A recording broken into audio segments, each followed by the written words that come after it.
মাজুলীৰ এই অনুষ্ঠানটিত মোৰ এটি কিতাপ উন্মোচন হ'ল। কিতাপখন থটছ বিয়ণ্ড দ্য ইউনিফৰ্ম। বহুত দিনৰ পৰা আশা কৰি আছিলোঁ কিতাপ এখন মাজুলীত উন্মোচন কৰিবলৈ। তো আজি মনোকামনা পূৰ্ণ হ'ল। আউনীআটীৰ সত্ৰাধিকাৰ শ্ৰদ্ধেয় শ্ৰী শ্ৰী পীতাম্বৰ দেৱগোস্বামীদেৱে অনুমতি সাপেক্ষে আৰু অতি আটোমটোকৰেকৈ এটা সভাগৃহত সভাখন হৈ গ'ল।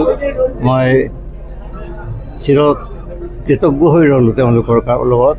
আৰু সকলো মানুহকে মই এইটোকে ক'ম যে এনে এটা অনুষ্ঠান এনেকুৱা এটা ঠাইত কৰিব পৰাটো ভাগ্যৰ কথা।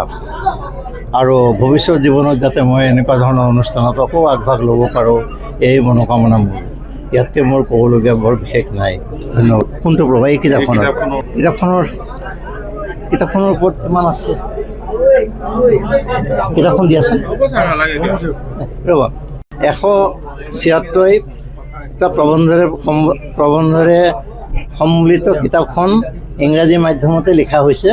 আৰু ইয়াত বিভিন্ন ধৰণৰ মোৰ যিটো আৱেগ বা ভাৱ সেইবিলাক পৰিস্ফুট কৰিবলৈ মই যত্নবান কৰিছোঁ। আৰু ভাবোঁ যে সমাজে কিতাপখন আদৰি ল'ব বুলি মোৰ বিশ্বাস।